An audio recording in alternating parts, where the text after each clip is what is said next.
안녕하세요. 이야기별입니다. 저는 요즘 안데르센 작품을 계속 읽어드리고 있습니다.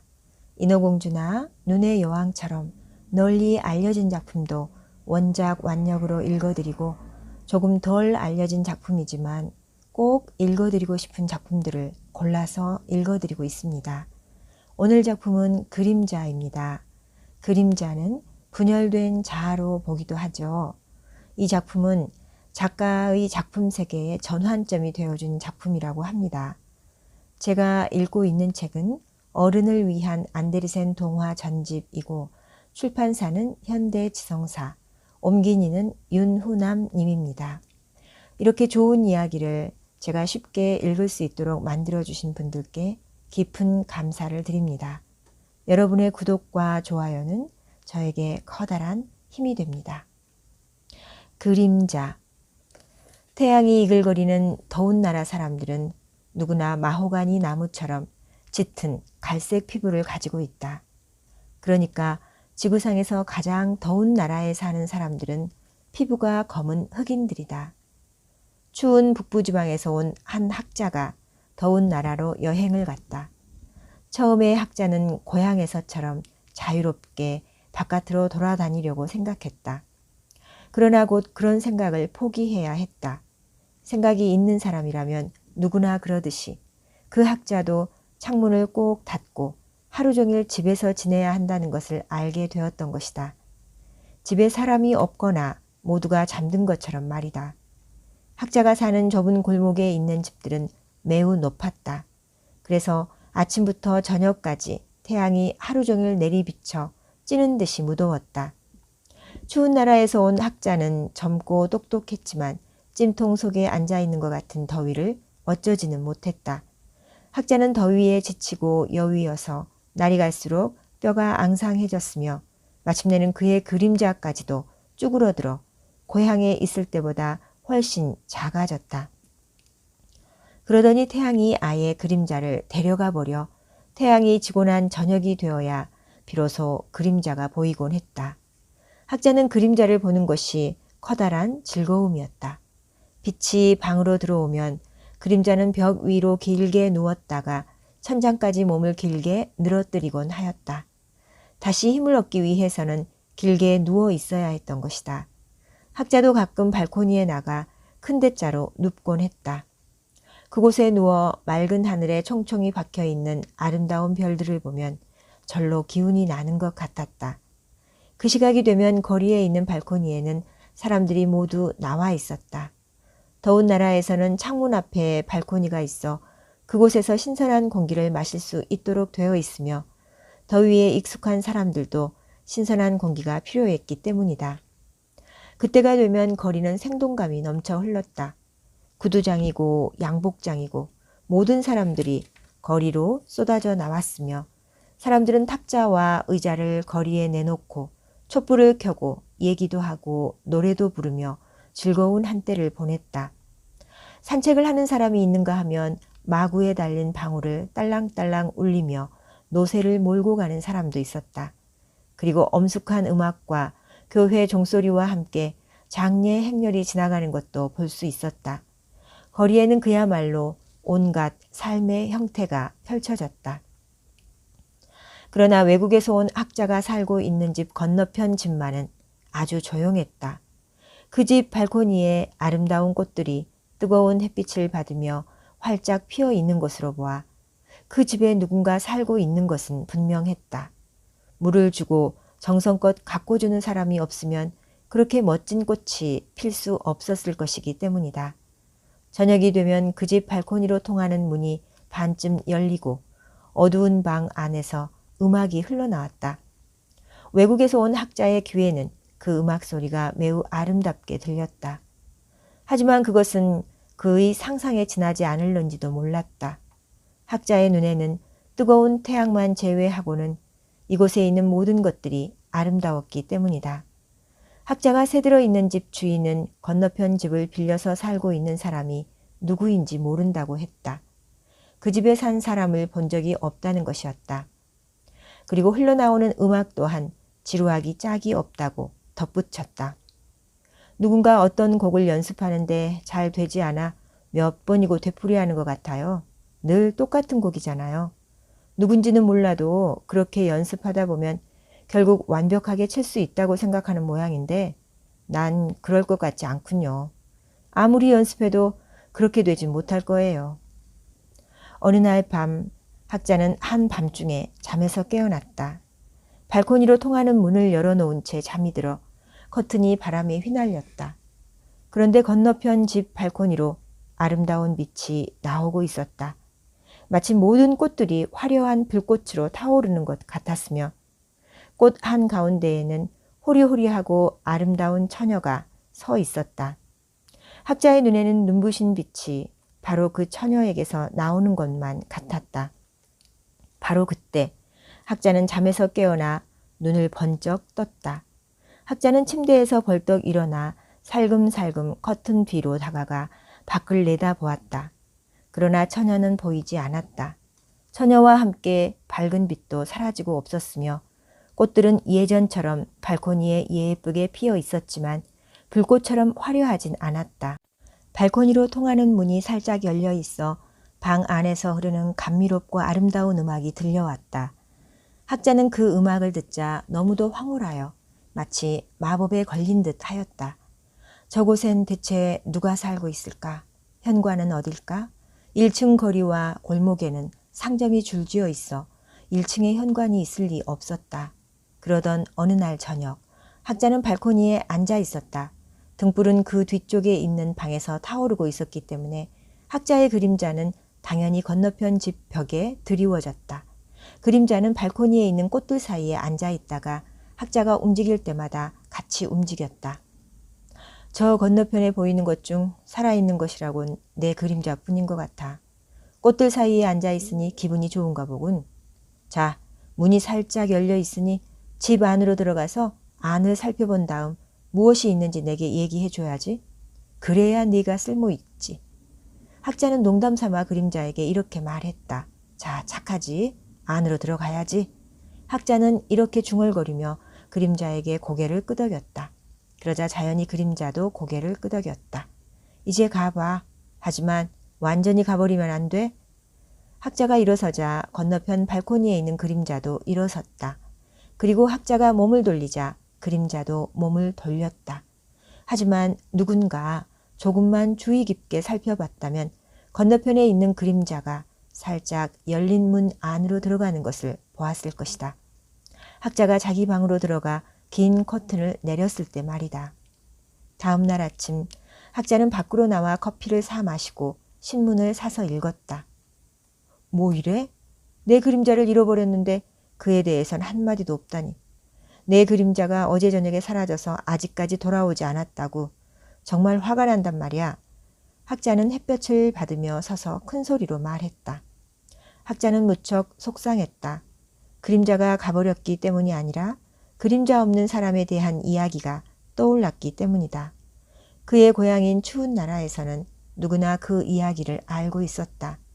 만약 학자가 고향으로 돌아가 자기의 그림자가 없어졌다고 이야기를 하면 사람들은 알고 있는 얘기를 흉내내는 것이라고 말할 것이다.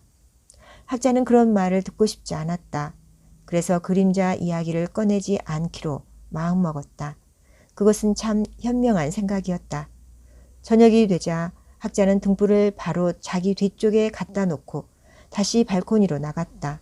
그림자는 항상 불빛을 뒤로 하고 있어야 나타난다는 것을 알고 있었기 때문이다. 그러나 학자는 그림자를 꿰어낼 수 없었다. 학자는 몸을 웅크려 보기도 하고 몸을 쭉 펴고 서보기도 했다. 하지만 그림자는 나타나지 않았다. 에헴 하고 헛기침도 해보았지만 아무 소용없었다. 학자는 몹시 속상했다.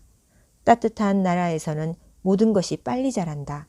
일주일이 지난 어느 날 학자가 햇볕을 받으며 걷고 있는데 반갑게도 새 그림자가 발밑에서 자라나고 있지 않는가? 아직 그림자 뿌리가 남아 있었던 게 분명했다. 3주일 후에는 그림자가 상당히 자라 있었다. 그리고 그가 북쪽 고향으로 돌아가는 동안 그림자는 점점 더 자라서 결국에는 반 정도를 잘라내버려도 될 정도로 길어졌다. 고향으로 돌아온 학자는 이 세상에서 볼 수 있는 진실함, 선함, 아름다움에 대해 책을 썼다. 그렇게 여러 날이 지나고 여러 해가 지났다. 어느 날 저녁, 학자가 서재에 앉아 있는데 조용히 문을 두드리는 소리가 들렸다. 들어오세요. 학자가 말했으나 아무런 기척이 없었다. 문을 열자 문 앞에는 이상할 정도로 비쩍 마른 남자가 서 있었다. 그러나 그는 옷을 잘 차려입고 있었으며 신사처럼 보였다. 실례지만 누구신지요? 학자가 의아한 표정으로 물었다. 당신이 날 알아보길 바랐는데 난 몸이 불어나 이제 몸에 살이 붙게 되고 옷도 입을 수 있게 되었답니다. 당신은 내가 이런 모습으로 나타나리라고는 생각도 못했겠죠? 당신의 옛 그림자를 모르시겠어요? 아, 내가 다시 오리라곤 꿈에도 생각지 못하셨군요. 당신에게서 떠난 뒤 난 아주 잘 지냈답니다. 이제 여러 면으로 넉넉해져 하인이 필요하면 하인도 둘 수 있지요. 그러더니 그는 목에 걸고 있는 금으로 된 두꺼운 시계줄에 주렁주렁 매달린 값비싼 장식물들을 짤랑짤랑 흔들었다. 손가락에서는 다이아몬드 반지가 반짝거렸는데 모두 진짜였다. 대체 난 뭐가 뭔지 모르겠군. 이게 다 어떻게 된 거지? 학자가 어리둥절하여 물었다. 그래요. 흔한 일은 아니죠. 하지만 당신 자신도 보기 드문 사람이잖아요. 당신도 알다시피 난 어릴 때부터 당신만 따라다녔어요. 그러다가 내가 혼자서 세상을 돌아다녀도 될 만큼 자랐다고 생각되자 난 내 길을 간 거예요. 그래서 지금은 이렇게 부자가 되었죠. 하지만 당신이 죽기 전에 한 번 더 당신을 보고 싶었어요. 이곳도 다시 보고 싶었고요. 누구나 자기가 태어난 곳에 대한 애착을 갖는 법이잖아요. 당신이 다른 그림자를 얻었다는 걸 알아요. 내가 당신에게 빚진 게 있나요? 말씀만 하세요. 없어. 그런데 정말 내가 맞니? 참으로 희한한 일이군. 사람의 옛 그림자가 사람이 될 수 있다는 건 꿈에도 생각하지 못했는걸. 학자가 믿지 못하겠다는 듯이 말했다. 내가 빚진 게 있다면 말하세요. 난 빚지고는 못 사는 성격이거든요. 그림자가 다시 재촉했다. 어떻게 그런 식으로 말할 수 있지? 우리 사이에 무슨 빚이 있을 수 있겠어? 넌 이제 자유의 몸이야. 네가 그런 행운을 얻었다니 참으로 반갑구나. 자, 앉아서 그동안 어떻게 지냈는지 얘기해보렴. 그리고 따뜻한 나라에 살 때 건너편 집에서 네가 본 것에 대해서도 말해봐. 그래요. 다 말해드릴게요. 그림자가 자리에 앉으며 말했다. 하지만 그 전에 나한테 약속 하나 해주세요. 당신이 이 도시 어디에서 날 만나든 간에 내가 당신의 그림자였다는 걸 절대로 말하지 않기로 말해요. 이제 가족을 먹여 살릴 만큼 가진 것이 많으니까 결혼할 생각이거든요. 그런 걱정은 하지 않아도 돼. 누구한테도 너에 대해 말하지 않을 테니까. 자, 이렇게 악수로 약속할게. 사나이 대 사나이로서 말이야. 사나이 대 그림자로서. 그림자가 말했다. 그림자로서는 이렇게밖에 말할 수 없었으니까. 그림자가 어떻게 그렇게 사람과 똑같이 되었는지 정말 놀라운 일이었다. 그림자는 최고급의 검은 정장에 번쩍번쩍한 장화를 신고 모자춤과 테두리만 조일 수 있는 실크 모자를 쓰고 있었으며 금목걸이와 다이아몬드 반지까지 차고 있었다. 사실 그림자는 그런 옷차림 때문에 완전한 사람이 된 것이다. 이제 당신이 궁금해하는 이야기를 해드릴게요. 그림자가 말했다. 그리고는 학자의 발 밑에 푸들처럼 쭈그리고 있는 학자의 새 그림자의 팔을 가죽 장화를 신은 발로 힘껏 눌렀다. 이것은 아마도 거만함에서 나온 행동이거나 아니면 새 그림자가 학자에게 꼭 붙어 있어야 한다는 것을 강조하는 뜻이었을 것이다. 새 그림자는 엎드린 채 아주 얌전하게 있었다. 어떻게 그림자가 주인에게서 벗어나 사람이 될 수 있는지를 알고 싶었던 것이다. 우리가 살던 집 건너편에 누가 살고 있었는지 아세요? 그건 바로 이 세상에서 가장 거룩한 시의 여신이었어요. 난 그 집에서 3주 동안 지냈어요. 하지만 3000년 이상이 지나간 것 같았죠. 시나 산문을 모두 다 읽어치웠거든요. 사실 난 모든 것을 보고 배우게 되었죠. 시의 여신이라고?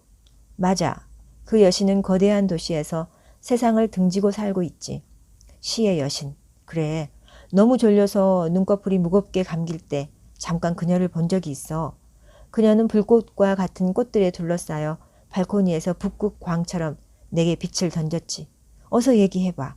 그날 저녁 넌 발코니에 있다가 안으로 들어갔고 그리고 뭘 봤지? 문을 들어서니까 응접실이더군요. 당신은 그때까지 건너편에 앉아 그 응접실을 바라보고 있었죠. 그 응접실은 불이 켜있지 않아서 구석진 곳은 어두웠어요. 그러나 방문이 모두 열려 있어 아주 환했죠. 그 처녀에게 가까이 다가갔다면 난 그 눈부신 불꽃에 타 죽었을 거예요. 하지만 신중하게 시간을 들여 생각했죠. 사람은 그렇게 해야 하니까요. 그리고 뭘 보았지? 학자가 다시 다그쳤다.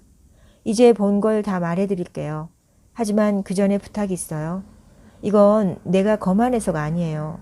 자유인의 몸으로 지식과 상당한 재산은 말할 것도 없고 내가 가진 위치로 볼 때 나를 너라고 하지 말고 당신이라고 불러주셨으면 좋겠어요. 그래, 용서해줘. 오래된 습관이라서 그 버릇을 버리기가 쉽지 않군. 네 말이 맞아. 잊어버리지 않도록 주의할게. 이제 본 것을 모두 얘기해봐. 다 이야기해드리죠. 난 모든 것을 보았고 알고 있으니까요. 그 안쪽의 방들은 어떻게 생겼지? 신선한 숲처럼 보이던가? 성스러운 교회처럼 보이던가? 그 방들은 높은 산에서 보는 별이 총총한 하늘 같던가? 학자는 궁금해서 견딜 수가 없었다. 그래요. 그런 것들이 모두 거기 있었어요.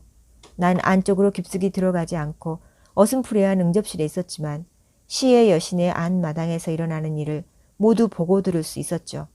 그래, 뭘 보았냐니까? 고대의 신들이 그 방들을 스쳐 지나가던가? 옛 영웅들이 다시 싸우던가? 사랑스러운 아이들이 꿈에 대한 이야기를 하면서 놀던가? 내가 거기 있었다고 말했죠. 그러니 볼 것은 다 보았다는 것을 좀 생각하세요. 만일 당신이 거기 있었다면 당신은 사람으로 남아있지 못했을 거예요. 난 사람이 되었지만 말이에요. 그와 동시에 나는 나의 내적 존재를 깨달았어요. 태어날 때부터 시를 좋아한다는 걸 말이에요.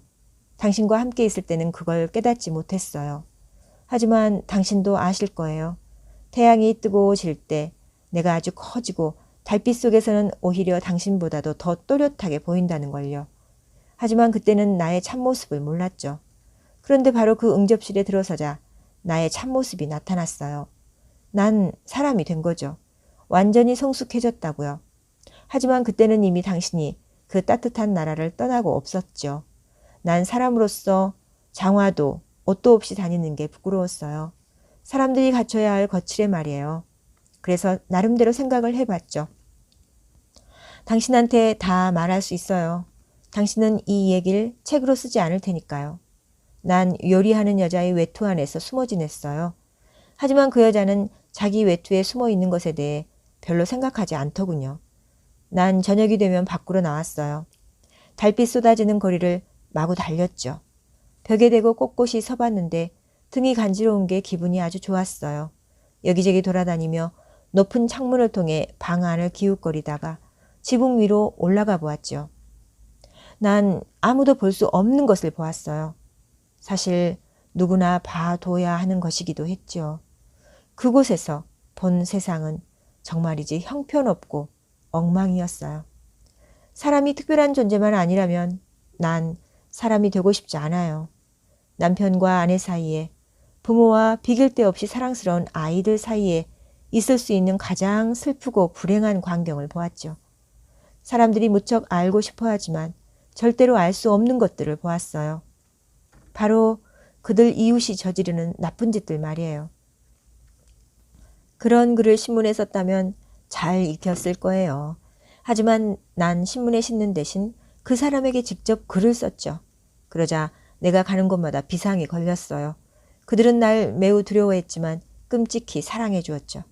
교수는 날 교수로 만들어 주었고 양복장이는 새 옷을 주었으며 조폐국장은 돈을 주었어요. 난 그런 식으로 필요한 것들을 모두 갖게 되었죠. 여자들은 내가 아주 잘생겼다고 말하더군요. 아무튼 그렇게 해서 난 이렇게 멋진 남자가 되었어요. 이제 당신과 작별해야겠군요. 여기 내 명함이 있어요. 난 햇살이 비치는 거리에 살아요. 비가 오는 날이면 항상 집에 있죠. 그림자는 이렇게 말하고 가버렸다. 참으로 놀랄 일이군. 학자는 여전히 알 수 없다는 듯이 중얼거렸다. 그 후 수년이 지난 어느 날 그림자가 다시 학자를 찾아왔다. 어떻게 지내세요? 그림자가 물었다.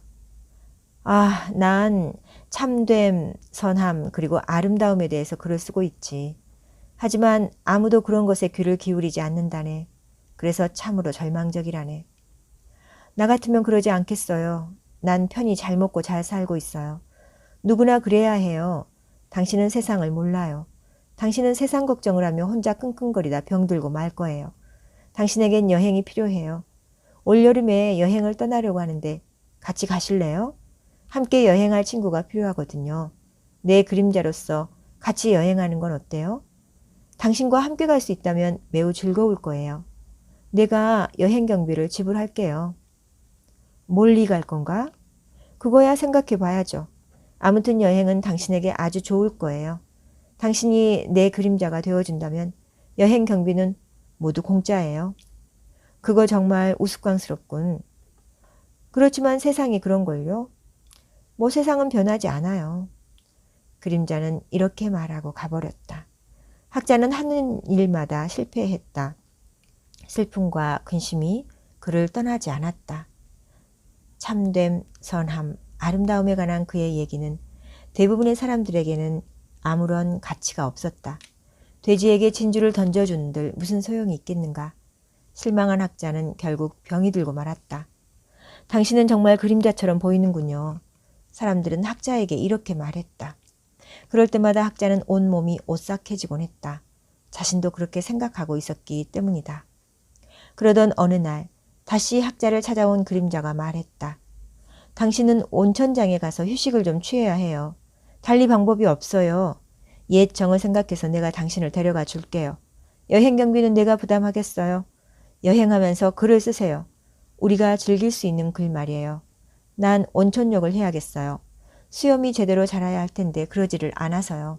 자, 현명하게 생각해서 내 권유를 받아들이세요. 우린 허물없는 친구로서 함께 여행하는 거예요. 마침내 그들은 여행길에 나섰다. 이제 그림자가 주인이고 주인은 그림자가 되었다. 그들은 함께 마차도 타고 걷기도 했다. 해님이 어디에 있느냐에 따라 앞서거니 뒤서거니 하거나 나란히 걷기도 했다. 그림자는 끊임없이 좋은 자리를 차지하려 했으나 학자는 그런 것에 전혀 신경 쓰지 않았다. 학자는 마음씨가 착하며 매우 너그럽고 다정한 사람이었기 때문이다. 그러던 어느 날 학자가 그림자에게 말했다.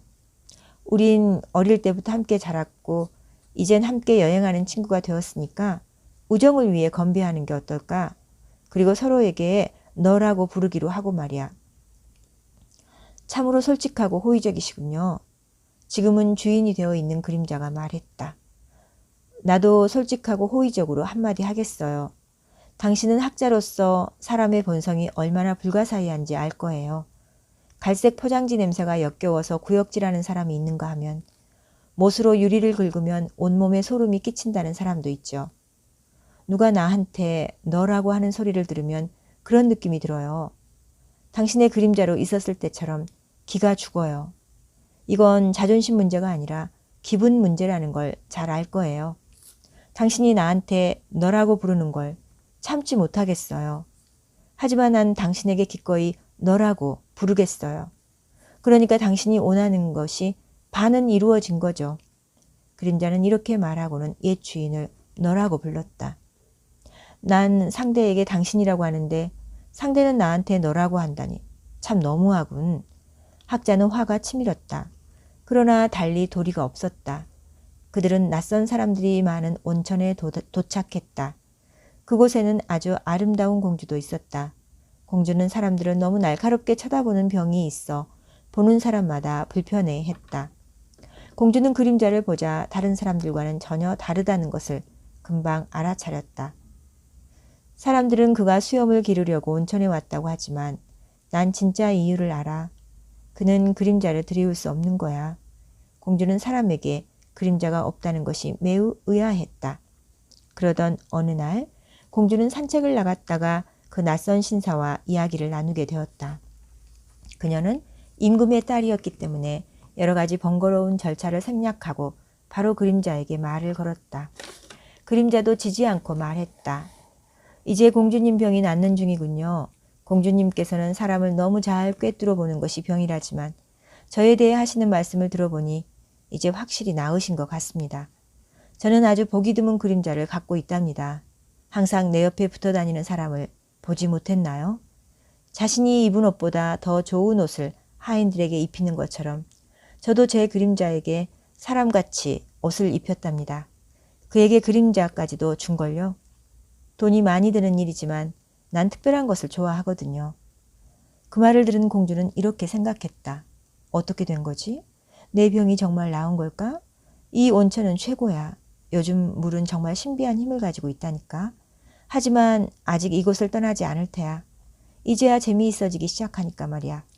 이 낯선 신사는 왕자임에 틀림없어. 아무튼 이 왕자가 마음에 드는걸. 왕자의 수염이 빨리 자라지 않았으면 좋겠어. 수염이 자라면 곧 떠나버릴 테니까. 저녁이 되자 공주와 그림자는 널따란 무도회장에서 함께 춤을 추었다. 공주는 깃털처럼 가볍게 춤을 추었지만 그림자가 그보다 더 가벼웠다. 공주는 그렇게 춤을 잘 추는 남자를 이제껏 본 적이 없었다. 공주가 자기 나라 얘기를 하자 그림자는 이미 그 나라를 알고 있고 가본 적도 있다고 했다. 그러나 그때는 공주가 고향에 없을 때였다. 어쨌든 그림자는 공주 나라의 궁전을 다 살펴보았기 때문에 공주의 말에 전부 대답할 수 있었다. 또한 여러 가지 이야기를 하여 공주를 놀라게 하기도 했다. 공주는 그림자가 이 세상에서 가장 똑똑한 사람일 거라고 생각했으며 아는 것이 많은 그림자가 매우 존경스러웠다. 다시 그림자와 춤을 추게 된 공주는 그림자에게 반해버렸다. 그림자는 공주가 자기를 뚫어지게 바라보는 것을 보고 그것을 눈치챘다. 춤이 끝나자 공주와 그림자가 다시 춤을 추었다. 공주는 하마터면 사랑한다고 말할 뻔했지만 신중을 기했다. 공주는 언젠가는 자기가 통치하게 될 자기 나라와 국민을 생각했던 것이다. 네, 여기까지 낭독하겠습니다. 들어주셔서 고맙습니다. 축복합니다.